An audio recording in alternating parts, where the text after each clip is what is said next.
course, we're here tonight to celebrate Hanukkah, and it's a fun thing for us. The the Jews celebrate it out of tradition, um, and remember, it's not in the Old Testament. There is nothing about Hanukkah in the Old Testament. It's not one of those 613 commands, and it's not one of the 7 feast days. It's separate from all that, and it was established between the Testaments. Of course, if you remember your history, Israel was captive to the Greeks, Antiochus Epiphanes. Antiochus Epiphanes desecrated the temple, and just keep that in mind because there's something about the stones of the altar that we'll talk about here in a moment. But the Maccabees are about 160 something BC, 164, 65, 67, somewhere in there. Small army wanted to break free from the bondage to Greece, and they led a rebellion.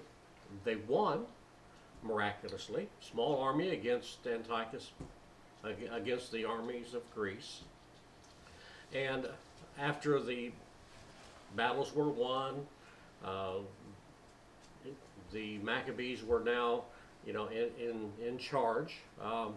They went into Jerusalem and to rededicate the temple. They found one container of cleansing oil, olive oil, specially prepared for the purpose of use in the temple. You couldn't just you couldn't go buy virgin olive oil at the store. You couldn't go just crush some new olive oil. It had to go through a special preparation, and a special time frame was involved. And there just wasn't time to do it. So they found the one vial of oil, and the miracle of Hanukkah was that one vial of oil, which should have just been 1 day's worth, lasted for the full 8 days of cleansing. And so that's why eating jelly donut, anything fried on Hanukkah is representative of the oil that was found. Okay? And so that's the purpose behind the fried foods. Now you see the Hanukkah here. It looks like a menorah, but what's the difference between this and a menorah? More candles. More candles. Yeah. How many's in the menorah? 7. 7. And we've got how many here? 8. 9. Okay. And so we've got one for each day of Hanukkah. Right? And then there is what's called the shamash, which is this center candle here on this one. They vary. There's nothing that says it has to be here. It could be over here. It could be most anywhere. But it's called the shamash, or the helper, or the servant candle. And so in a moment we'll light the candles. And the helper Hanukkah, which is 8 days, you add a candle to the Hanukkah. And then each one is lit. So first day of Hanukkah, the helper candle would be lit, and the first candle. Then on the second day, you would add the second candle and light it all the way down to finally on the 8th day. With the lighting, there's a special blessing or said or prepared that you say or sing. I'm not going to sing it. That you sing with when the candles are lit. All right. Okay. Now, why would we want to celebrate Hanukkah? That's really the question. Hanukkah is always on the 25th of Kislev, all right, which is the Jewish equivalent to our December. But since they are on a lunar calendar, not a solar calendar, those days can fall on different times. So it's not always on exactly our Christmas is always on December the 25th. Right? When we translate the 25th of Kislev to our calendar, it's going to vary from year to year. So this year, the season of Hanukkah is actually December 10th through 18th, the 8 days of Hanukkah. Okay? It's called in the New Testament, and we do have reference to it in the New Testament, it's called the Feast of dedication. There you go, Feast of Dedication, John 22, John chapter. Have different colored candles. They can, yeah. It doesn't have to. Candles, candle. Yeah, candle's a candle. Yeah, you can have different colored, or you can just use all the same. Doesn't really matter. John 10:22, and it's interesting. Real quickly, just side note, Jesus has just finished his exhortation about the Good Shepherd in John chapter 10, and he proclaims himself as the Good Shepherd, and the shepherd lays his life down for the sheep. And of course, what was the purpose of the sheep as far as sacrifices are concerned? Was what? The sheep. You were making reference to the atonement. Sacrificial lamb. That's exactly right. Now, when Antiochus Epiphanes desecrated the temple, what did he do? He sacrificed a pig, all right, instead of a lamb, all right. And so when the temple was rededicated and was restored under Herod, they didn't know what to do with the stones for the altar.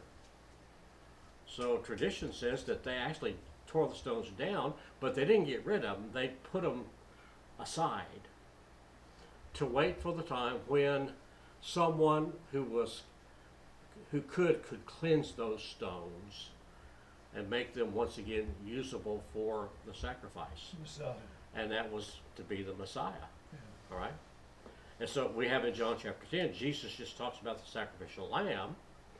And then it says in John 10:22, now it was the Feast of Dedication, which would be Hanukkah, in Jerusalem, and it was winter.